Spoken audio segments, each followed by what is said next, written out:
Hello అండి, welcome to my channel. అందరికీ నమస్కారం. అయితే ఈ వీడియో వచ్చేసి ఇది నేను స్టేషన్లో ఉన్నప్పుడు వీడియో అండి. ఇది కాచిగూడ స్టేషన్. అయితే మేము లాస్ట్ ఇయర్ ఒక ట్రిప్ కవర్ చేసామన్నమాట, ఫ్రమ్ కాచిగూడ టు మైసూర్. ఇది మైసూర్లో దిగినప్పుడు ఫోటో అనమాట. సో ఆల్మోస్ట్ 4 స్టేట్స్ సౌత్ ఇండియాలో ఎలా కవర్ చేసామనేది. సో మైసూర్లో దిగ్గానే ఫస్ట్ మేము ఒక రూమ్కి వెళ్ళి ఫ్రెష్ అయిపోయామండి. ఫ్రెష్ అయిపోతే అయితే మేమేమనుకున్నామంటే, నేను ఆల్రెడీ మైసూరు నేను చూశాను. ఒక 6 months నేను అక్కడ చేశాను అనమాట, వర్క్ చేశాను. సో దానివల్ల నేను ఆల్రెడీ చాముండేశ్వరి టెంపుల్, శక్తిపీఠం కదండి, అది నేను 2 సార్లు చూసేసాను. అండ్ మైసూర్ ప్యాలెస్ ఇవన్నీ చూశాను. అయితే మా హస్బెండ్ అయితే వెళ్ళలేదు. సో మేమేమనుకున్నామంటే, ఈ ట్రిప్లో ఎవరు చూడండి, నేను కూడా చూడని ప్లేసెస్, ఆయన కూడా చూడనివి వెళ్దాం అనుకున్నాం. ఆయనకి మైసూర్ ఇదే ఫస్ట్ టైం. అయితే మేమైతే ఇక్కడ గోవిందరాజుల టెంపుల్ అని ఒక టెంపుల్ ఉందండి, పురాతనమైంది. ఇది ఇంకా నిమిషాంబ టెంపుల్ ఒకటి ఉంది. ఆ 2 కవర్ చేద్దామని వెళ్ళామన్నమాట. అయితే మాకు మధ్యాహ్నం వచ్చి ఊటీకి ఆల్రెడీ బస్సు ఉందన్నమాట, అంటే from Mysore to Ooty plan. So ఇది వచ్చి కర్ణాటక స్టేట్ కదండి. సో ఎక్కడ చూసినా మనకి అక్కడక్కడ పునీత్ రాజ్ కుమార్ గారి ఫోటోలు కనిపిస్తున్నాయి. ఆయన అక్కడ మంచి లెజెండరీ యాక్టర్ కదండి. సో అయితే ఇదంతా మైసూర్ ప్యాలెస్ అనమాట. ఇది దాటుకుంటూ మేము ఫస్ట్ రూమ్ తీసుకొని ఒక 9కి అట్లా దిగామండి. అండ్ 11 వరకు ఫ్రెష్ అయ్యి కొంచెం టెంపుల్కి అది వెళ్ళాలి కదా, రెడీ అయ్యి మేము టెంపుల్కి అయితే స్టార్ట్ అయిపోయాము. మేము ఒక కనిపిస్తున్నదేనండి టెంపుల్. యాక్చువల్లీ మేమేంటంటే అక్కడ మేము స్టేషన్లో దిగ్గానే ఒక అతనితో మాట్లాడుకున్నాము. ఆయన ఇంత మనీ ఇస్తే వస్తామని చెప్పారు. ఆయనే మాకు రూమ్ అది కూడా చూపించారు. ఎందుకంటే మేము వెళ్ళిన టైంలో ఫుల్ బిజీ అండి, ఎందుకంటే డిసెంబర్ టైం అనమాట, అంత హాలిడే సీజన్ కదా. సో దానివల్ల చాలా బిజీగా ఉన్నాయి, హోటల్స్ కూడా ఖాళీ లేవు. ఆయనే తీసుకెళ్లారు. ఫ్రెష్ అయిపోయి వెంటనే మళ్ళీ స్టార్ట్ అయిపోయాం. ఒక 2000 ఎంతో మాట్లాడుకున్నాం ఈ టెంపుల్కి, నిమిషాంబ టెంపుల్కి. And then to bus stop అనమాట. సో టెంపుల్ చూస్తున్నారు కదా, చాలా పురాతనమైన రాతి కట్టడం అండి. గోవిందరాజులు ఉన్నారు. ఈ టెంపుల్ కూడా చూడండి, మీకు ఇక్కడ అక్కడ చిన్న మండపాల్లాగా అండ్ పెద్ద గార్డెన్, అసలు చాలా బాగుంది టెంపుల్. అయితే ఎప్పుడైనా కుదిరితే విజిట్ చేయండి. ఇక్కడి నుంచి నిమిషాంబ చాలా చాలా దగ్గర. యాక్చువల్లీ మెయిన్ గోల్ నిమిషాంబ అమ్మవారిని ఎలా అయినా చూడాలని, ఎందుకంటే ఆ టెంపుల్ చాలా చాలా చాలా బాగుంది. నేను అన్ని రోజులు మైసూర్లో ఉన్నాను, కానీ ఈ టెంపుల్ మిస్ అయిపోయాను. నాకు నిజంగా తెలీదు. ఈ మధ్య చూసి తెలిసాక వెళ్ళాలి ఎలా అయినా అనుకున్నాం. అయితే ఇక్కడ నుంచి ఊటీ దగ్గర నేను మా హస్బెండ్కి చెప్పాను, ఎందుకంటే నేను మైసూర్లో ఉన్నప్పుడు ఇక్కడ నుంచి ఊటీ నాకు 3.5 hours అలా పట్టిందనమాట. సో ఇక్కడ నుంచి వెళ్దామని నేను ప్లాన్ అయితే చేసుకున్నాం అనమాట. ఇది మాది చాలా బిజీ షెడ్యూల్ అండి. ఈ ట్రిప్ అయితే ఆల్మోస్ట్ అన్ని ప్లేసెస్ కవర్ చేయాలని మేము వెళ్ళాము, ఎందుకంటే మాకు దొరికే టైం తక్కువ. సో 1 weekలో చాలా ప్లేసెస్ కవర్ చేసాము. అవేంటి అనేది మీరు ఫర్దర్గా చూడొచ్చు. ఇది నేను టెంపుల్ దగ్గర మేము అయితే లైక్ సెల్ఫీ కెమెరా అవి క్యారీ చేసామండి, ఎందుకంటే ఇవి మెమరీస్ కొన్ని ఉండాలి కదా. సో అన్ని చోట్ల ఫోటోలు అయితే దిగాం. అండ్ దిగిన తర్వాత వెంటనే దర్శనం అయ్యాక మేము నిమిషాంబ టెంపుల్కి బయలుదేరాం. ఇదిగోండి అమ్మవారి టెంపుల్ వచ్చేసింది. ఇదైతే ఇక్కడ చాలా అంటే పెద్దదే అనుకుంటా, ఎందుకంటే ఇక్కడ తలనీలాలు ఇస్తున్నారు అండ్ అందరూ స్నానాలు చేసి గుడిలోకి వెళ్తున్నారు. ఎందుకంటే ఈ గుడి స్పెషల్ ఏంటంటే, ఇది కావేరీ నది ఒడ్డునుంది. అది కావేరీ ఒడ్డు నాకు అంటే ఒకవేళ ఎగ్జాక్ట్గా నాకు తెలియదు, కావేరీ అని నేను అనుకుంటున్నాను. నది తీరాన ఉన్న టెంపుల్ అనమాట. అయితే ఈ కావేరీ నది ఒడ్డు అని నేను అనుకుంటున్నాను. టెంపుల్ అయితే గుడి అంత పెద్దగా ఏం లేదండి, చిన్నగానే ఉంది. కానీ ఆ నది తీరం ఉంది, అసలు ఫ్లో అది ఎంత బాగుందంటే, ఇది ఇక్కడ చూస్తున్నారు కదా, ఇది టెంపుల్ అనమాట. ఇది మెయిన్ అమ్మవారి గుడి. సో ఇక్కడ పక్కన ఇంకా 2 దేవతామూర్తులు ఉన్నారు. అయితే అమ్మవారి టెంపుల్ దర్శనం అయిపోయి ఇలా ముందుకు నడిస్తే ఇక్కడ ఒక పెద్ద చెట్టు ఉంది, రావి చెట్టు. ఆ తర్వాత ఇక్కడ చిన్న నవగ్రహాలు ఉన్నాయన్నమాట. మేమైతే ఆ నదీ తీరం వైపు వెళ్ళాం. ఎవరైనా ప్లాన్ చేసుకుంటే ఇక్కడ స్నానాలు చేసేలాగా ప్లాన్ చేసుకోండి, చాలా చాలా బాగుందన్నమాట. వాటర్ కూడా ఫ్రెష్ వాటర్. ఇదిగోండి మెట్లు అయ్యి దిగితే అదంతా నదీ తీరం అండ్ వాటర్ ఫ్లో ఉందన్నమాట మంచిగా. మేము వెళ్ళే టైంకి ఇలా ఉంది, మరి మేబీ కొంచెం వర్షాలు అవి పడితే కొంచెం ఎక్కువే ఉండొచ్చు ఫ్లో అయితే. అయితే ఇక్కడ చిన్న చిన్న చేంజింగ్ రూమ్స్, అంటే మనకి ఐరన్ బాక్సెస్ లాగా ఉన్నాయి, వాటిలో చేంజింగ్ రూమ్స్ కూడా ఇచ్చారని చాలామంది ఇక్కడ స్నానాలు చేసుకుని చక్కగా అమ్మవారిని దర్శించుకుంటున్నారు. ఈ టెంపుల్ అయితే మైసూర్ ట్రిప్లో మస్ట్గా వెళ్ళాల్సిన టెంపుల్ కింద యాడ్ చేసుకోండి. ఇది ఇక్కడ చూడండి, అందరూ స్నానాలు చేసుకుంటున్నారు ఇక్కడే. అది చాలా బాగుంది ఫ్లో అయితే దీనికి మంచిగా.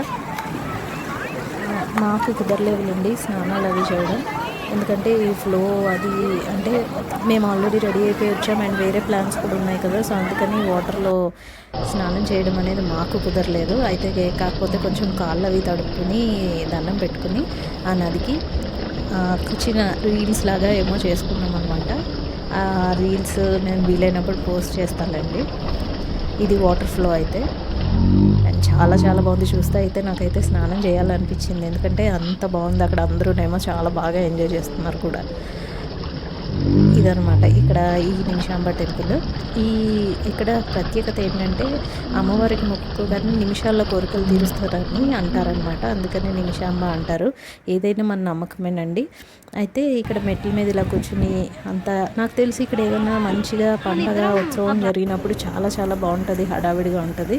అయితే ఇలా ఉందన్నమాట. ఈ టెంపుల్ దర్శనం అయిపోయింది. అయితే మాకు 1:30కి ఏమో మళ్ళీ ఊటీకి బస్సు ఉందన్నమాట. అయితే మేము ఫాస్ట్గా మళ్ళీ బయలుదేరిపోయి బస్ స్టాప్లో ఆయన్ని దించేయమన్నాం. ఆయన దించేశారు. అయితే నేను ఒక పెద్ద బ్లండర్ చేసేసాను ఇక్కడ. ఏంటో తెలుసా, నా ఫోన్ కార్లో మర్చిపోయి దిగిపోయాను అనమాట. నాకు పడ్డాయి చూడండి చీవాట్లు. ఆయన ఏమంటారు, అది తప్పు నాదే, నేనే కదా చూసుకోవాలి. కానీ చూసుకోకుండా అది వదిలేసి నేను వెళ్ళిపోయాను. ఆ కార్ ఏమో యూటర్న్ తీసుకుని అప్పటికే ఫుల్ ట్రాఫిక్ ఉంది, వెళ్ళిపోయింది. కార్ ఎక్కడికో వెళ్ళిపోయింది. ఆయనకు ఫోన్ చేసాము. ఆయనేమో నేను ట్రాఫిక్లో ఉన్నాను అన్నాడు డ్రైవర్. ఇంకా పాపం మా హస్బెండ్ అటు ఇటు వెళ్ళి అలాగోలాగా పాపం పరుగులు వెళ్ళిన ఫోన్ మళ్ళీ తీసుకుని వచ్చారనమాట. ఎందుకంటే వచ్చింది ట్రిప్కి, అన్నీ క్యాప్చర్ చేయాల్సినవన్నీ ఫోన్లోనే కదా. డేటా మొత్తం తీసేసి జాగ్రత్తగా తెచ్చుకున్నాను. అయితే అలా జరిగిందనమాట. చివరికి ఫోన్ వచ్చాక కొంచెం లైట్గా ఏదో టిఫిన్ చేసాము. టిఫిన్ చేశాక బస్సు వచ్చిందేమో అని చూసాము. కాకపోతే లక్కీగా బస్ చాలా లేట్ అయిపోయిందనమాట. దానివల్ల మేము అక్కడే వెయిట్ చేస్తూ కూర్చున్నాం. నేనైతే కొంచెం ఏదో టిఫిన్ చేశాను. ఇదిగోండి బస్సు స్టార్ట్ అయ్యింది. ఇదంతా ఊటీకి వెళ్ళే దారి. మీరు చాలామంది వెళ్ళే ఉంటారు. మంచి ఘాట్ రోడ్ ఉంటుంది కదండి. సో ఇదంతా అడవి ఎక్కుతూ ఉన్నాము. అయితే చాలా చాలా లేట్ చేసేసారు బస్సు. 1:30 అయితే మేము టికెట్స్ అయితే ముందే బుక్ చేసేసుకున్నాము. 4కేమో స్టార్ట్ చేశారండి. మేము 1:30 కంటే అట్లీస్ట్ 5, 6, 7 కన్నా ఊటీలో ఉంటాం అనుకున్నాం. బట్ చాలా లేట్ అయిపోయింది మాకు. ఇదిగోండి ఊటీలో ఎక్కడ చూసినా మంకీస్, చాలా పీకాక్స్, డీర్స్ ఎన్ని కనిపించాయి అంటే అడవిలో. అండ్ ఇప్పుడు చెప్పాను కదా, ఫస్ట్ అయితే కర్ణాటక కదా, ఒక స్టేట్ కవర్ అయింది కదా. ఇప్పుడు మేము తెలంగాణ నుంచి స్టార్ట్ అయ్యి కర్ణాటకలో మైసూర్ కవర్ చేసుకుని మైసూర్ నుంచి ఊటీ అంటే మనకి తమిళనాడు స్టేట్లోకి వస్తుంది అనమాట. సో ఇక్కడ థర్డ్ స్టేట్ అయినా మన సౌత్ ఇండియా స్టేట్లో థర్డ్ స్టేట్ తమిళనాడు కవర్ అయిందనమాట. ఊటీ బోర్డర్స్లోకి ఎంటర్ అయ్యాము. అక్కడ చెక్ పోస్ట్ దగ్గర కొంతసేపు ఆగిందనమాట. అయితే ఇక్కడ ఒక వాగులాగా కనిపించింది అంతా.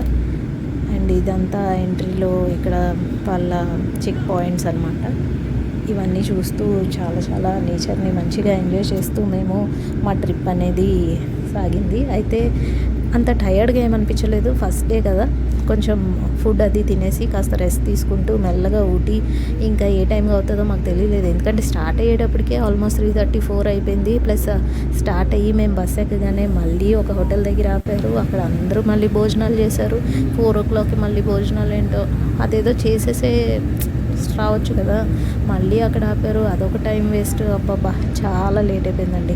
అయితే మేము ఊటీకి వెళ్ళేటప్పటికి ఆల్మోస్ట్ 8:30 అయిపోయింది. చీకటి పడిపోయింది అప్పటికి. అండ్ అక్కడ లైట్గా చిన్న చిన్న చినుకులు పడుతూ ఉన్నాయి. అసలు ఊటీ క్లైమేట్ ఎలా ఉంటుందో తెలుసు కదా, నైట్ టైం చాలా చలి పెడుతుంది. అయితే ఇంకా చాలా టయర్డ్ అయిపోయాము. ఇంకా మేము ఒక ఆటో మాట్లాడుకుని, ఇదిగోండి ఇదే చారింగ్ క్రాస్ హోటల్ అనమాట, ఇక్కడికి వెళ్ళాము. అక్కడికి వెళ్ళి ఇంకా పడుకుని పోయాము. ఫుడ్ అంతా అక్కడే తినేసాం. మార్నింగ్కి మళ్ళీ ఆటో అన్నికే చెప్పేసాము అనమాట. మాకు ఊటీ అంతా ఇలా ట్రిప్ కవర్ చేయాలి అంటే ఆయన ఎంత ఒక 2,000 ఏమో మాట్లాడుకున్నాము. ఆటోలోనే వెళ్ళాము. బయలుదేరాము. చారింగ్ క్రాస్ నుంచి వచ్చారు. మార్నింగ్ 7కి అట్లా వచ్చేసారనమాట. ఎందుకంటే మాకు మొత్తం ఊటీ కవర్ అవ్వాలి. అందుకని మార్నింగే మేము బయలుదేరిపోయాము. అయితే మనం ఎక్కడికైనా వెళ్ళినప్పుడు పడుకున్నట్టు టైం వేస్ట్ అయితే చేయం కదా. అందుకని ఇంకా వెంటనే స్టార్ట్ అయిపోయాము. ఫస్ట్ అయితే మేము కొంచెం టిఫిన్ తినేసి ఇక్కడ పాయికర వాటర్ ఫాల్స్ అనుకుంటా అండి, ఈ వాటర్ ఫాల్స్కి వెళ్ళాము. బాబాయ్ చాలాసేపు నడవాల్సి ఉంటుంది కిందకి. అయితే టికెట్ కూడా తీసుకున్నారు, సమ్ 20 రూపీస్ అనుకుంటా.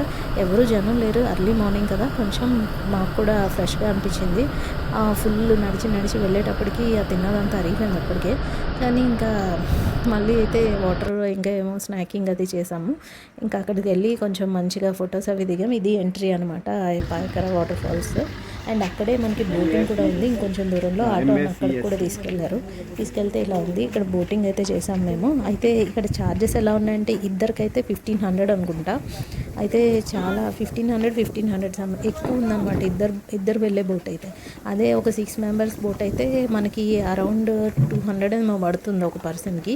సో అక్కడికి లక్కీగా ఒక కపుల్ వచ్చారనమాట. వాళ్ళని అంటే ఇద్దరు పిల్లలతో, వాళ్ళు మేము ముగ్గురు కలిసి మాట్లాడుకుని అతనే అడిగారనమాట, ఇలా మాట్లాడుకుని వెళ్దామా అని చెప్పి. ఇదేదో బాగానే ఉందని చెప్పి అందరం మాట్లాడుకున్నాం. ఇదంతా అడిగంటండి. ఇక్కడికి లాస్ట్ టైం మొన్న ఎప్పుడో ఒక టైగర్ వచ్చి వాటర్ తాగుతుందని కూడా చెప్పారు. అమ్మో అని భయం వేసింది నాకైతే. అయితే చిన్నగా స్విమ్మింగ్ అయితే పడుతూనే ఉంది, ఇంకా చిన్నగా. అండ్ చలి, ఎండ అయితే ఎక్కువగా లేదండి ఇక్కడ. మేము వెళ్ళినప్పుడైతే చిన్న చినుకులు పడుతూనే ఉన్నాయి. లక్కీగా పెద్దగా ఏం పడలేదు, లేకపోతే మేము అన్ని ప్లేసెస్కి వెళ్ళడానికి కొంచెం ఇబ్బందిగా ఉండేది. వర్షంలో ఎంతైనా డిఫరెంట్గా ఉంటుంది కదా. అదే అక్కడ వ్యూ పాయింట్ అనమాట, బోటింగ్ పాయింట్. రైడ్ అయితే బాగానే ఉందండి. కొంచెం దూరం వరకు తీసుకెళ్లారు, ఆ తర్వాత మళ్ళీ తిప్పి తీసుకొచ్చేసాను. అంతా అడవి ఆ వాతావరణంలో ప్రశాంతంగా అనిపించింది అనమాట. బాగుంది రైడ్ అయితే. ఎవరైనా వెళ్ళినప్పుడు వెళ్ళి ట్రై చేయొచ్చు, అదొక ప్లెజెంట్గా ఉంది. అయితే మేము అక్కడ కొన్ని ఫొటోస్ దిగేసి వెంటనే షూటింగ్ పాయింట్కి స్టార్ట్ అయ్యాం. ఇదే మీకు తెలుసు కదా, ఇది చాలా షూటింగ్స్ అయ్యాయంట. దీన్ని షూటింగ్ పాయింట్ అని అంటారు ఊటీలో. అండ్ ఇవేమో అది షూటింగ్ స్పాట్ అయిపోగానే మళ్ళీ పైన ఫారెస్ట్ అని ఉంది, పెద్ద పైన్ ట్రీస్ ఉంటాయి కదా. అమ్మో ఎన్ని మంకీస్ ఉన్నాయంటే అక్కడ ఫుడ్ ఏమన్నా తీసుకెళ్తే చాలా భయం వేసింది. ఫుల్ మంకీస్ ఏం పట్టుకున్నా ఎత్తుకుని వెళ్ళిపోయావు అనమాట. ఆ పైన్ ఫారెస్ట్కి కూడా వెళ్ళాము, తిరిగాము కొంచెం. అది కూడా చాలా డౌన్కి వెళ్ళాలండి, కొంచెం కష్టమే. పైన్ ఫారెస్ట్ కూడా దిగాలి కిందకి. అంటే కొంచెం ఏజ్లో ఉన్న వాళ్ళైతే పర్వాలేదు, కొంచెం ఉన్న వాళ్ళైతే ఏం ఉండదు, జస్ట్ పైన్ ఫారెస్ట్ ఉంది. ఇంకా కొంచెం కిందకి వెళ్తే ఏదో చిన్న వాటర్ సోర్స్ లాగా అనిపించింది. వెళ్ళాలనుకున్న వాళ్ళు వెళ్ళొచ్చు, బట్ ఏముండదు, just pine forest, pine trees అవి ఉంటాయి అన్నమాట. ఆ తర్వాత ఒక మంచి పార్క్ ఉంది. అంటే లైక్ ఎలా ఉందంటే మేజ్ అంతా గడ్డితో కట్టినట్టు మేజ్ లాగా అలా ఉందన్నమాట. బాగుంది, చాలా బాగా మెయింటైన్ చేస్తున్నారు అది. ఇదనమాట పార్క్. ఇంకా పార్క్స్ అనేవి ఎక్కడైనా మనం చూస్తూనే ఉంటాం కదా, ఈ మధ్య మన దగ్గర కూడా ఉన్నాయి. కాకపోతే ఇంకా అక్కడ ఉన్న లొకేషన్స్లో ఏమైతే ఇంపార్టెంటో అవన్నీ కవర్ చేయాలి కదా. సో అందుకని ఈ పార్క్ కూడా వచ్చాము. అప్పటికి టైం 1 అయినట్టుంది, 1:30 అయిపోయిందండి. మేము ఇవన్నీ కవర్ చేసుకుని ఇక్కడికి వచ్చే వరకు తిరిగాం బాగానే. ఇంకా ఇంకొక స్పాట్ కూడా ఏదో కవర్ చేసామండి, బట్ అప్పటికి మా ఇద్దరికి ఏదో చిన్న ఫైట్ అయ్యి మధ్యలో మేము మాట్లాడుకోకుండా, అది అంటే గేమ్స్ ఉన్నాయన్నమాట, వాటర్ గేమ్స్ లాంటివి ఏవో ఉన్నాయి అక్కడ చాలానే. ఆ స్పాట్ ఒకటి మిస్ అయిందనమాట. నేను అక్కడ చాక్లెట్స్ ఏవో ఒకటి తీసుకున్నాను. అప్పటికి మా ఇద్దరికి చిన్న ఫైటింగ్ అయ్యి అది రికార్డ్ చేయలేదు, మూడ్లో లేదనమాట. అయితే అది అయిపోయినాక ఇంకా మేము ఇంకొక హోటల్ బుక్ చేసుకున్నాం. ఇదైతే చాలా బాగుందనమాట, రెస్టారెంట్ హోటల్. అక్కడికి వచ్చి ఇదిగో ఇలా నైట్ ఫ్రెష్ అయ్యి నైట్ మళ్ళీ డిన్నర్ కోసం రెడీ అయిపోయామన్నమాట. ఇది మేము తీసుకున్న హోటల్ రూమ్కి పక్కనే ఉంది. ఇది ఒక విల్లాస్లా ఉన్నాయన్నమాట, చాలా బాగుంది. ఇది కూడా దీనికి ఎంట్రీ ఇలా ఉంది, ఒక్కొక్కరికి ఒక్కొక్క రూమ్ ఉంది, చాలా బాగుంది. అయితే అక్కడికి దగ్గరలో ఏమీ ఫుడ్ ఏమీ లేవన్నమాట. అయితే వాళ్ళే బఫే పెట్టారు నైట్కి. అండ్ ఇంకా మనకి బార్బిక్యూ అది కూడా పెడతానని చెప్పారు, కాకపోతే రైన్ వల్ల అదంతా క్యాన్సిల్ అయిపోయిందనమాట. మనకి క్యాంప్ ఫైర్ ఒకటి ఉంటుంది అన్నారు, ఏమీ లేవు ఫైనల్లీ ఆ వర్షం వల్ల. అయితే ఇంకా సరే మేము రెస్ట్ తీసుకుని నైట్ బఫే కోసం వెయిట్ చేసాం. అయితే అలా 8కి అని చెప్పి ఆల్మోస్ట్ 9:30 వరకు చేశారండి. అప్పటికే ఫుల్ ఆకలితో ఉన్నాం, ఏమన్నా తిన్నామన్నా కూడా అక్కడ దగ్గరగా ఏమీ అవైలబుల్ లేవు మాకు. ఇంకా ఏం చేయాలో తెలియక వెయిట్ చేసి మాకు ఇంకా విసుగు వచ్చేసింది. ఫైనల్లీ తెచ్చాక మాత్రం బాగా కుమ్మేసామన్నమాట, ఎందుకంటే అంత ఆకలితో ఉన్నాం మేమందరం. మేమే కాదు, అక్కడ హోటల్లో ఎవరున్నారో వాళ్ళందరూ కూడా అంతే, చాలా ఫుల్ అయిపోయి ఎప్పుడు అని వాళ్ళని తినేసామన్నమాట. బఫే ఇంకా పెట్టట్లేదని చెప్పి. సో అలా మన ప్రయాణం ఫస్ట్ డే ఊటీలో, second day first day Mysore and second day మైసూర్లో అలా కంప్లీట్ అయిపోయింది. అండ్ నెక్స్ట్ డే ఏంటి, ఊటీ నుంచి మేము ఎక్కడికి వెళ్ళబోతున్నాం అనేది మీకు చెప్తాను. అది నెక్స్ట్ వీడియోలో అయితే నేను చెప్పడానికి ట్రై చేస్తానండి. ఈ వ్లాగ్ మీకు నచ్చినట్టయితే నా ఛానల్ని సబ్స్క్రైబ్ చేసుకుని, నాకు ఈ వీడియో నచ్చితే లైక్ చేయండి, సపోర్ట్ చేయండి అండ్ కమెంట్ కూడా చేయండి. Thank you so much.